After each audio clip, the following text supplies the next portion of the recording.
আসসালামু আলাইকুম প্রিয় দর্শক, অন্যমঞ্চের আলোচনায় আপনাদের সকলকে আমন্ত্রণ জানাচ্ছি। প্রিয় দর্শক, আজকের আলোচনাটা শুরু করছি একটা অত্যন্ত গুরুতর প্রশ্ন দিয়ে। বাংলাদেশ কি ধীরে ধীরে এমন একটা জায়গায় পৌঁছে যাচ্ছে যেখানে রাজনৈতিক সংঘাত আর শুধু রাজনৈতিক থাকবে না?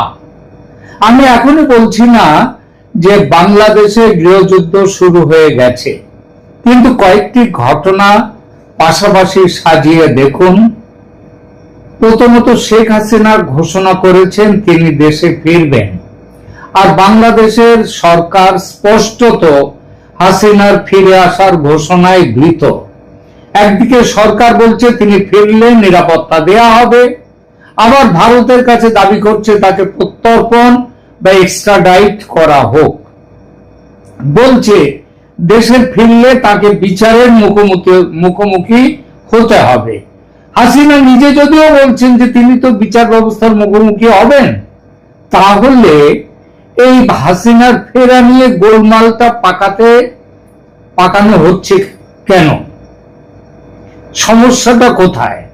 বাংলাদেশ সরকারের তো উচিত ছিল ভারত থেকে তার ফেরানোর ব্যবস্থা সেটা করা, তা করছে না। কারণ বুঝতে অসুবিধা হওয়ার কথা নয়। হাসিনা দেশে ফিরলে ক্ষমতায় যারা ছিলেন এই মোহাম্মদ ইউনূসের অন্তর্বর্তী সরকার এবং এখন যারা আছেন অর্থাৎ তারেক রহমানের বিএনপি সরকার, তাদের বড় সমস্যা, বড় ভয়। তাই উল্টো পাল্টা দাবি করে এড়িয়ে যাওয়ার চেষ্টা করছেন তারা। বাংলা সরকার যাতে এড়াতে না পারে তার জন্য অনেক চেষ্টা করেছে ভারত, কিন্তু এড়িয়ে গেছে ঢাকা। তারেক রহমানের দিল্লি সফর নিয়ে কয়েকদিন ধরে যে প্রবল কূটনৈতিক তৎপরতা চলছিল তাতে আপাতত বিরতি। সফর আদৌ হবে কিনা অনিশ্চিত। আর এর মধ্যেই ঢাকার একাধিক বিদেশি দূতাবাসগুলিকে হুমকি দেওয়ার ঘটনা সামনে এসেছে। এই তিনটে ঘটনা, এই ঘটনাগুলো কি পরস্পর বিচ্ছিন্ন নাকি একটা সূত্রে এরা বাধা? সেটা হচ্ছে বাংলাদেশের ভেতরে তৈরি হচ্ছে খুব বড় রাজনৈতিক সংঘাতের ক্ষেত্র।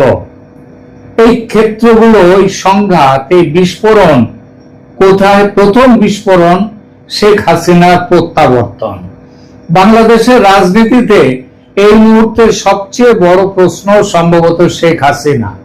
তিনি বলেছেন ডিসেম্বরের মধ্যে দেশে ফিরতে চান। এখানে একটা কথা মনে রাখা দরকার, শেখ হাসিনার প্রত্যাবর্তন মানে শুধুমাত্র একজন প্রাক্তন প্রধানমন্ত্রীর দেশে ফেরা নয়। এর অর্থ বাংলাদেশের রাজনীতির একটা সাপ্রেসড পলিটিক্যাল কনস্টিটিউয়েন্সি, যাদেরকে চেপে রাখা হয়েছিল যে রাজনৈতিক দলটাকে, তাদের আবার প্রকাশ্যে চলে আসা। কারণ আওয়ামী লীগকে প্রশাসনিক ভাবে বা নির্বাচনী রাজনীতি থেকে বেআইনি ভাবে কোণঠাসা করা গেলেও আওয়ামী লীগের কয়েক দশকের সামাজিক ভিত্তিকে নিশ্চিহ্ন করে দেওয়া যায়নি।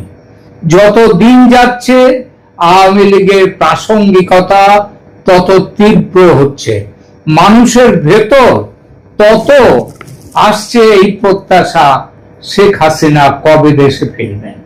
আর বিষয়টা শুধু আওয়ামী লীগ বনাম বিএনপিও নয়, বাংলাদেশের সমাজে আরো পুরনো একটা বিভাজন রয়েছে। সেই বিভাজনটা হলো 1971 মুক্তিযুদ্ধের উত্তরাধিকার। বাংলাদেশের রাষ্ট্রীয় পরিচয় কি মূলত বাঙালি জাতীয়তাবাদ, মুক্তিযুদ্ধ, বাংলা ভাষা এবং ধর্ম নিরপেক্ষতার উত্তরাধিকার বহন করা, নাকি বাংলাদেশের পরিচয়ের কেন্দ্রে থাকবে রাজনৈতিক ইসলাম, মুসলিম জাতীয়তাবাদ এবং পাকিস্তানের সঙ্গে একটা নারীর বাঁধন? এই বিতর্ক নতুন নয়, এই বিতর্ক বর্তমানে কার্পেটের নিচে চেপে রেখে দেয়া হয়েছে। কিন্তু শেখ হাসিনা দেশে ফিরলে এই কার্পেটটা উড়ে যাবে, সরে যাবে, আর এই পুরনো বিতর্ক আবার ভয়ঙ্কর ভাবে সামনে চলে আসবে। বাংলাদেশে মুক্তিযুদ্ধের উত্তরাধিকারের সমর্থক মানেই আওয়ামী লীগের সমর্থক, এটা পুরোপুরি ঠিক নয়। তবে আওয়ামী লীগ অবশ্যই প্রধানতম, কিন্তু বিএনপির মধ্যেও মুক্তিযোদ্ধা পরিবার আছে। বিএনপির মধ্যে এমন মানুষ আছেন যারা পাকিস্তানি সেনাবাহিনীর 1971 সালের ভূমিকা সম্পর্কে কোনো আপোষ করতে রাজি নন। আবার বামপন্থী, উদারপন্থী সাংস্কৃতিক সংগঠন এবং নাগরিক সমাজের একটা অংশ আছে যারা আওয়ামী লীগের রাজনীতির বিরোধিতা করলেও বাংলাদেশের মুক্তিযুদ্ধ ভিত্তিক পরিচয়কে অস্বীকার করতে চায় না। সুতরাং ভবিষ্যতের সংঘাত যদি তৈরি হয়, সেটা খুব সরল ওই আওয়ামী লীগ বনাম বিএনপি বা আওয়ামী লীগ বনাম বিএনপি জামাত এই ধরনের সমীকরণে আটকে থাকবে না। যদি তৈরি হয় এই ছোট্ট সমীকরণে থাকবে না, সেটা হবে কি মুক্তিযুদ্ধের পক্ষ ও বিপক্ষ শক্তির লড়াই, 71-এর রাজনৈতিক উত্তরাধিকার বনাম তার বিরোধী শক্তি। আরো স্পষ্ট করে বললে পাকিস্তানপন্থী বনাম বাঙালি জাতীয়তাবাদ পন্থীর লড়াই। আর এটাই সবচেয়ে বিপজ্জনক জায়গা। হাসিনা ফিরলে কি হতে পারে? শেখ হাসিনা বাংলাদেশে ফিরলেন, ধরুন বিমানবন্দর থেকে তাকে যদি সরাসরি আটক করা হয়, তার সমর্থকরা কি চুপ করে থাকবেন? আওয়ামী লীগের কর্মী সমর্থকরা কি রাস্তায় নামবেন? তাদের উপর আক্রমণ হলে পাল্টা প্রতিরোধ হবে কি? আবার হাসিনা বিরোধী জুলাই আন্দোলনের শক্তিগুলো, জামাত, তারা তাদের ওই জুলাই আন্দোলনের শক্তিদের জনসমর্থন এখন অকিঞ্চিতকর, কিন্তু তারা নিজেদের প্রাসঙ্গিক করতে এই সুযোগ নেবেন, নিশ্চয়ই রাস্তায় নামবেন। তার মধ্যে ধর্মীয় সংগঠন, ছাত্র সংগঠন, রাজনৈতিক দলগুলো যখন ঢুকে পড়বে, তখন পরিস্থিতি কোথায় গিয়ে দাঁড়াবে সেটা বুঝতে পারছেন? এগুলো প্রশ্ন, এবং প্রশ্নগুলো কিন্তু মন গড়া নয়, মন গড়া নয় এগুলো। রাষ্ট্র তখন কি করবে? রাষ্ট্রের কাজ হচ্ছে আগুন লাগার পরে দমকল কিনতে যাওয়া নয় বা দমকলের টেন্ডার দেয়া নয়। আগুন লাগতে পারে এই সম্ভাবনাটা আগে বুঝে আগুন লাগলে কি হবে, কিভাবে সেই আগুন নেভানো যাবে, সেই ব্যবস্থা তৈরি রাখা। আর এখানেই আসে সেনাবাহিনীর ভূমিকা। বাংলাদেশের ইতিহাসে রাজনৈতিক অস্থিরতা এবং সেনাবাহিনীকে আলাদা করে দেখা কঠিন। 1975 শেখ মুজিবুর রহমান বঙ্গবন্ধু তার হত্যার পর থেকেই কয়েক দশক ধরে বাংলাদেশের ইতিহাস সাক্ষী রয়েছে সেনাবাহিনীর কাজকর্মে। বর্তমান সেনাপ্রধান জেনারেল ওয়াকার উজ্জামান 2024 সালের 5 আগস্টের রাজনৈতিক পালাবদলের অন্যতম শ্রেষ্ঠ কুশীলব ছিলেন, নায়কের ভূমিকায় এটা বলা যায়। এবং তার বর্তমান রাজনৈতিক উদ্দেশ্য সম্পর্কেও অনেক সন্দেহ সম্প্রতি তৈরি হয়েছে। হজ করে আসার পর তিনি নিজের গেট আপটা বদলে আরো ধার্মিক করে ফেলেছেন, যেটা পাকিস্তানের ফিল্ড মার্শাল আসিম মুনির এখনো পর্যন্ত করে ওঠেননি। ওয়াকার নাকি এখন এই মুহূর্তে বাংলাদেশের মৌলবাদী শক্তির চোখের মণি। সুতরাং বাংলাদেশে যদি ব্যাপক রাজনৈতিক সংঘর্ষ শুরু হয়, পুলিশ পরিস্থিতি নিয়ন্ত্রণ করতে না পারে, ঢাকার রাস্তায় যদি বিভিন্ন রাজনৈতিক শিবির মুখোমুখি হয়, তখন শেষ পর্যন্ত কাকে নামতে হবে? সেনাবাহিনীকে। আর দক্ষিণ এশিয়ার ইতিহাস আমাদের একটা শিক্ষা দিয়েছে, রাজনীতিবিদরা যখন রাষ্ট্র পরিচালনায় ব্যর্থ হন, সেনাবাহিনী যখন রাস্তায় নামে, তখন তারা শুধু ওই দাঙ্গা থামাতে নামে না, তারা ট্রাফিক পুলিশেও দাঁড়িয়ে থাকে না, দেশ বাঁচাবার নামে ক্ষমতার দখল নেয়। এটা স্পষ্টত দৃশ্যমান বিপদ। কিন্তু এখানে আরো একটা কথা আছে, যে সেনাবাহিনী হোমোজিনিয়াস, মানে এক কাট্টা নয়, সেই সেনাবাহিনী যার মধ্যে অনেক গোষ্ঠী দ্বন্দ্ব আছে, পাকিস্তানপন্থী, ভারতপন্থী, আওয়ামী লীগপন্থী, বিএনপি পন্থী, জামাতপন্থী, এইরকম যেখানে গোষ্ঠী ভাগে বিভক্ত থাকে, সেখানে সেনাবাহিনীর নিজেদের মধ্যেও যদি লড়াই হয় তাহলে সেটাও এড়িয়ে যাওয়া যাবে না। আরেকটা বিপদ, দ্বিতীয় বিপদ হচ্ছে উগ্রপন্থার নতুন আন্তর্জাতিক মাত্রা। এর মধ্যে কয়েকটি উদ্বেগজনক আর একটা ঘটনা ঘটেছে। ঢাকায় বিদেশি দূতাবাস এবং সরকারি দপ্তরে হুমকিমূলক ইমেল পাঠানোর ঘটনা প্রকাশ্যে এসেছে এবং সেগুলোর পেছনে আছে সাম্প্রদায়িক শক্তি, উগ্রপন্থীরা, মৌলবাদীরা। চীনা ও রুশ মিশনের নামও সেখানে এসেছে, যা খবর বাংলাদেশের স্বরাষ্ট্র দপ্তর এবং গোয়েন্দা পুলিশ খুব একটা গুরুত্ব দিচ্ছে না। তারা মানতে চাইছে না যে এর পেছনে কোনো প্রতিষ্ঠিত জঙ্গি সংগঠন রয়েছে। চীনারা যদিও সন্দেহ করছে এই হুমকি মেলের পিছনে আছে উইঘুরপন্থী ইসলামী সংগঠনরা। তারা এই ঘটনাটাকে উড়িয়ে দেওয়া যাবে না, কারণ প্রশ্নটা আরো বড়। বাংলাদেশের মাটিতে যদি এমন শক্তি তৈরি হয় যারা আন্তর্জাতিক ইসলামী ইস্যুকে কেন্দ্র করে বিদেশি দূতাবাসকে হুমকি দিতে পারে, তাহলে সেটা শুধু বাংলাদেশের অভ্যন্তরীণ নিরাপত্তার সমস্যা থাকে না, চীন সেটা অত্যন্ত গুরুত্ব দিয়ে দেখবে এবং দেখতে শুরু করেছে। তারা রীতিমতো দ্বন্দ্বে নেমেছে তারেক রহমান সরকারের সঙ্গে। চীনের জন্য এটা অত্যন্ত স্পর্শকাতর। কেন? বেজিং এর সবচেয়ে সেন্সিটিভ ডোমেস্টিক সিকিউরিটি ইস্যুগুলোর একটা হলো সিনজিয়াং এবং উইঘুর মুসলিমদের প্রশ্ন। বাংলাদেশের কোন উগ্র ইসলামপন্থী গোষ্ঠী যদি উইঘুর মুসলিমদের প্রশ্নকে সামনে রেখে চীনা স্বার্থকে নিশানা করতে শুরু করে, তাহলে একটা অদ্ভুত কন্ট্রাডিকশন তৈরি হবে। কারণ বাংলাদেশের ভারত বিরোধী রাজনীতির একটা অংশ দীর্ঘদিন ধরে বলে এসেছে ভারতের বিকল্প চীন, ভারতকে চায় না বাংলাদেশ, তাদের চীন আছে। কিন্তু র্যাডিক্যাল ইসলামিস্ট পলিটিক্সের একটা অংশের কাছে আবার চীন নিজেই ইসলামের কাছে সমস্যার দেশ, তাদের উইঘুর নীতির কারণে। অর্থাৎ ভারত বিরোধিতা আর চীন পন্থা সবসময় একই রাজনৈতিক প্যাকেজে থাকবে এমন কোনো নিশ্চয়তা নেই। এটা বেজিং এর মাথা ব্যথার কারণ হয়েছে। তৃতীয় বিস্ফোরক তারেক রহমানের দিল্লি সফর। এবার আসুন সবচেয়ে সাম্প্রতিক ঘটনায়। গত কয়েকদিনে মনে হচ্ছিল তারেক রহমানের দিল্লি সফর প্রায় চূড়ান্ত।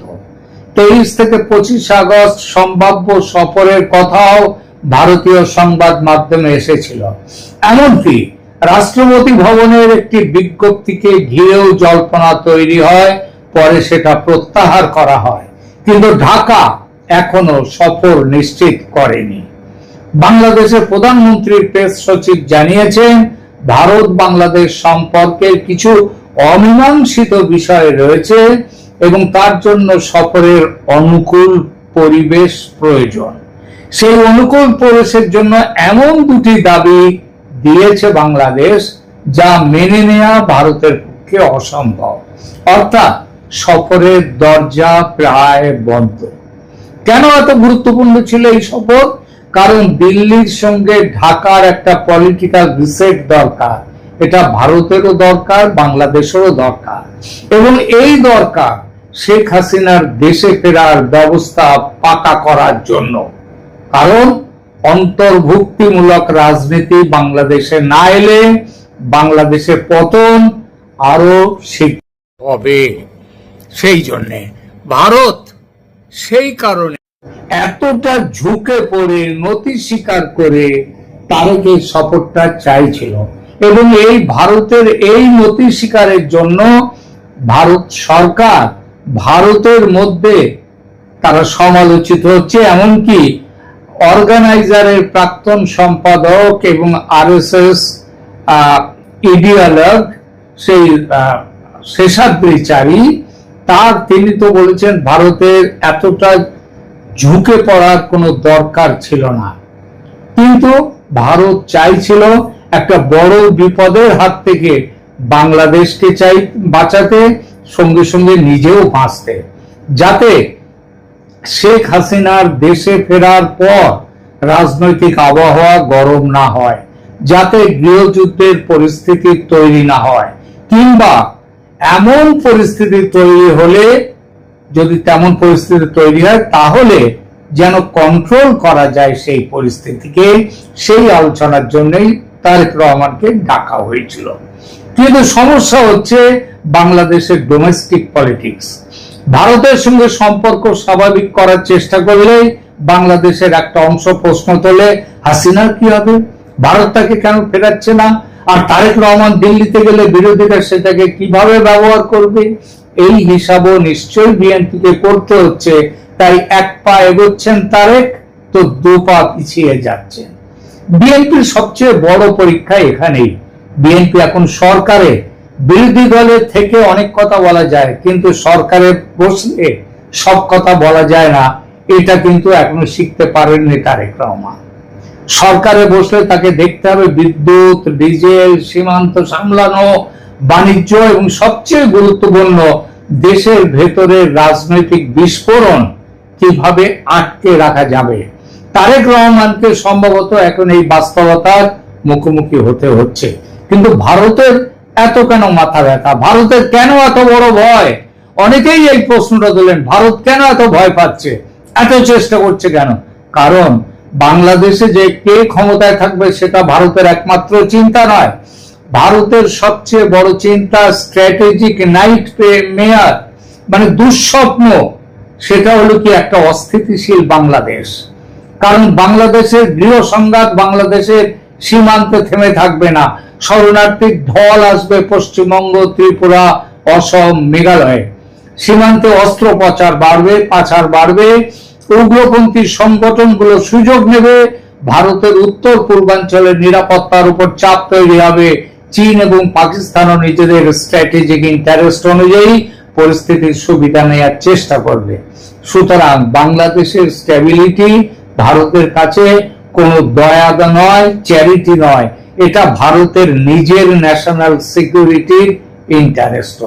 আর এখানেই শেখ হাসিনা হয়ে উঠেছেন ট্রিগার পয়েন্ট। হাসিনা ফিরবেন কি ফিরবেন না, প্রশ্নটা এখন আর শুধু একজন ব্যক্তিকে নিয়ে নয়। প্রশ্ন হচ্ছে তিনি ফিরছেন, এবং ফিরলে আওয়ামী লীগের রাজনৈতিক পুনর্গঠন শুরু হবে কি, তাকে গ্রেপ্তার করলে কি হবে, আওয়ামী লীগের উপর নিষেধাজ্ঞা বল থাকলে তার সমর্থকরা কি করবে, আর জুলাই আন্দোলন এবং আওয়ামী লীগ বিরোধী যে শক্তি, ইসলামী শক্তি, তারাই বা কি করবে। জামাত সহ ইসলামপন্থীরা নিশ্চয়ই বসে থাকবে না, বিএনপি বা কি করবে। আর পরিস্থিতি হাতের বাইরে গেলে সেনাবাহিনী কি করবে। এই শেষ প্রশ্নটাই সবচেয়ে গুরুত্বপূর্ণ। এবার কি মনে হচ্ছে গৃহযুদ্ধের উপাদানগুলো একে একে কিভাবে দ্রুত তৈরি হচ্ছে বাংলাদেশে? প্রথমত গভীর রাজনৈতিক পোলারাইজেশন, দ্বিতীয়ত 1971-এর ইতিহাস নিয়ে আদর্শগত বিভাজন, তৃতীয়ত আওয়ামী লীগের বিপুল সামাজিক ভিত্তি কিন্তু সীমিত রাজনৈতিক স্পেস, এবং স্পেস দখলের জন্য তাদের অনিবার্য লড়াই। সুতরাং চতুর্থত আরো আছে ধর্মীয় রেডিকালাইজেশনের আশঙ্কা। আর পঞ্চমত সেনাবাহিনীর ঐতিহাসিক রাজনৈতিক ভূমিকা, এবং ভারত, চীন, পাকিস্তানকে ঘিরে জিও পলিটিক্যাল কম্পিটিশন, প্রতিযোগিতা। এগুলো যদি যখন একই সময়ে বিস্ফোরিত যদি হয়, এবং সেটা হওয়ার সম্ভাবনা খুব বেশি, তখন সমস্যা শুধু ঢাকার থাকবে না, সমস্যা ভারতের, সমস্যা গোটা দক্ষিণ এশিয়ার। শেষ কথাটা বলি, বাংলাদেশের সামনে সম্ভবত এখন দুটি রাস্তা। একটি রাস্তা রাজনৈতিক রিকনসিলিয়েশন, বোঝাপড়া করা, ভুলে যাও সব অতীত, এখানে আবার নতুন করে এসো, যেখানে নির্বাচিত সরকার, বিরোধী শক্তি, আওয়ামী লীগের সামাজিক ভিত্তি, জুলাই আন্দোলনের অংশীদার, জামাত, রাষ্ট্রীয় প্রতিষ্ঠান সবাইকে কোনো না কোনো রাজনৈতিক কাঠামোর মধ্যে রাখা হবে। আর এই রাস্তাটাই চেয়েছিল ভারত। তাই তারেক রহমানকে সাথে আলোচনা করে বাংলাদেশকে বাঁচাতে চেয়েছিল। আপাতত সেই চেষ্টা ব্যর্থ হয়েছে। আর দ্বিতীয় রাস্তাটা কি? প্রতিপক্ষকে নিশ্চিহ্ন করার রাজনীতি। ইতিহাস বলে দ্বিতীয় রাস্তাটা কখনো শেষ হয় না। আওয়ামী লীগকে শেষ কেউ করতে পারবে না। আজ আপনি প্রতিপক্ষকে নিষিদ্ধ করবেন, কাল প্রতিপক্ষ রাস্তায় নামবে, পরশু পুলিশ নামবে, তারপর সেনাবাহিনী, আর তারপর কে রাষ্ট্র চালাবে সেটা নির্বাচনের ফল ঠিক করে না, ঠিক করে বন্দুকের নল। শেখ হাসিনার দেশে ফেরার ঘোষণা তাই বাংলাদেশের জন্য শুধু একটি রাজনৈতিক খবর নয়, এটি বাংলাদেশের রাষ্ট্র ব্যবস্থায় সবচেয়ে কঠিন চাপের সময়। আর তারেক রহমানের সামনে প্রশ্নটা তাই ভয়ঙ্কর। তিনি কি এমন একটি বাংলাদেশ তৈরি করবেন যেখানে রাজনৈতিক শত্রু রাজনীতি করার জায়গা পাবে, নাকি বাংলাদেশের রাজনীতি আবার এমন জায়গায় পৌঁছবে যেখানে শেষ সিদ্ধান্ত নেবেন রাজনীতিবিদরা নন, সেনানিবাসের জেনারেলরা? আগামী কয়েক দিনেই বা কয়েক মাসেই সম্ভবত তার উত্তর পাওয়া যাবে। আর সেই কারণেই বাংলাদেশের দিকে এখন শুধু দিল্লি নয়, বেজিং, ইসলামাবাদ, ওয়াশিংটন সবাই তাকিয়ে আছে। সবাই দেখছে গৃহযুদ্ধ কিভাবে অবশ্যম্ভাবী হয়ে উঠছে। আশা করব যেন না হয় এই গৃহযুদ্ধ। ঈশ্বর রক্ষা করুন বাংলাদেশকে। প্রিয় দর্শক, আপনার কি মতামত এই বিষয়ে? কমেন্ট করে জানান। সহমত হলে লাইক দিন, শেয়ার করুন এবং চ্যানেল সাবস্ক্রাইব করে পাশে থাকুন। আবার দেখা হবে পরের প্রতিবেদনে। ধন্যবাদ। নমস্কার, ক্যালকাটা ডায়ালগস থেকে মনোজ দাস বলছি। এই মুহূর্তে শনিবার 22 আগস্ট 2026, আমার ঘড়িতে রাত প্রায় 10টা। এই সময়ে তারেক রহমানের দিল্লি সফরের ব্যাপারে সবচেয়ে নির্ভরযোগ্য উত্তরটা কি? একটা জিনিস এখানে প্রথমেই বলে রাখি, তারেক রহমানকে ভারত সরকার বাংলাদেশ থেকে ঢাকা থেকে দিল্লিতে বৈঠকের জন্য আসবার জন্য অত্যন্ত আগ্রহী। এটা নতুন করে বলার কোনো দরকার নেই। ভারত সরকার প্রথম থেকে তারেক রহমানের দিল্লি সফর নিয়ে অত্যন্ত জোরালো প্রস্তুতি এবং পর্দার আড়ালে আলোচনাগুলো শুরু করে দিয়েছে। এমনকি ভারত সরকারের এই ব্যবস্থাটা নিয়ে এতটা ঔৎসুক্য দেখে ভারতের বিভিন্ন বিজেপির থিঙ্ক ট্যাঙ্ক এবং RSS এর থিঙ্ক ট্যাঙ্ক, যেমন শেষাদ্রিচারী, তিনি একটা দি প্রিন্ট পত্রিকায় একটা বড় আর্টিকেল লিখে ভারতের এই এতটা খবর মানে মাথা ব্যথা এবং এতটা নত হওয়া, ঝুঁকে পড়ার তীব্র সমালোচনা করেছেন। কিন্তু তবুও সরকার কিন্তু এখনো ভারত সরকার এখনো তারেক রহমানের দেশে বা দিল্লি সফরের ব্যাপারে আশাবাদী। যদিও 23 থেকে 25 আগস্ট এই সফরটি এখনো আনুষ্ঠানিকভাবে নিশ্চিত নয়, বরং গত 24 ঘন্টায় এমন একটি ঘটনা ঘটেছে যা দেখাচ্ছে সফরটি একেবারে শেষ মুহূর্তে এসে ঠিক হয়েও ঝুলে গেছে। সবচেয়ে গুরুত্বপূর্ণ নতুন ঘটনাটা কি? রাষ্ট্রপতি ভবনের ঘোষণা, তারপর ঘোষণা করে সেই ঘোষণাটাকে প্রত্যাহার করে নেওয়া। কিরকম? 21 আগস্ট ভারতের রাষ্ট্রপতি ভবন সংবাদ মাধ্যমকে একটি বিজ্ঞপ্তি পাঠায়। সেখানে শনিবারের চেঞ্জ অফ গার্ড অনুষ্ঠান বাতিলের কারণ হিসেবে বাংলাদেশের প্রধানমন্ত্রী তারেক রহমানের সম্ভাব্য সফর উপলক্ষে সেরিমোনিয়াল রিসেপশনের রিহার্সালের কথা উল্লেখ করা হয়েছিল। কিন্তু আশ্চর্যের বিষয় হলো 1 ঘন্টারও কম সময়ের মধ্যে আবার রাষ্ট্রপতি ভবন সেই বিজ্ঞপ্তি প্রত্যাহার করে নেয় এবং সংশোধিত বিজ্ঞপ্তিতে তারেক রহমানের সফরের উল্লেখ বাদ চলে যায়। ইন্ডিয়ান এক্সপ্রেসের আজকের প্রতিবেদনে ঘটনাটি বিস্তারিত এসেছে।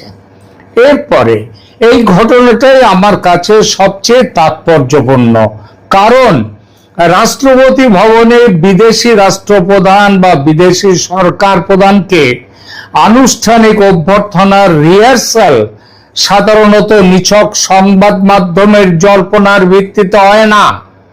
এ থেকে অন্তত এটুকু যুক্তিসঙ্গতভাবে অনুমান করা যায় যে সফরের প্রস্তুতি যথেষ্ট এগিয়ে ছিল, কিন্তু প্রত্যাহার করার অর্থ চূড়ান্ত রাজনৈতিক সম্মতি তখনও পাওয়া যায়নি, অথবা শেষ মুহূর্তে কোনো নতুন জোট তৈরি হয়েছে। এটি অবশ্য পরিস্থিতিগত বিশ্লেষণ, সরকারি ঘোষণা নয়। 23 থেকে 25 আগস্টের খবরটি আমি এর আগে দিয়েছিলাম এবং নিশ্চিত করেছিলাম যে এর মধ্যেই আসবেন তারেক রহমান দিল্লিতে। ইন্ডিয়ান এক্সপ্রেস সেই খবরটি কোত্থেকে পেয়েছিলাম?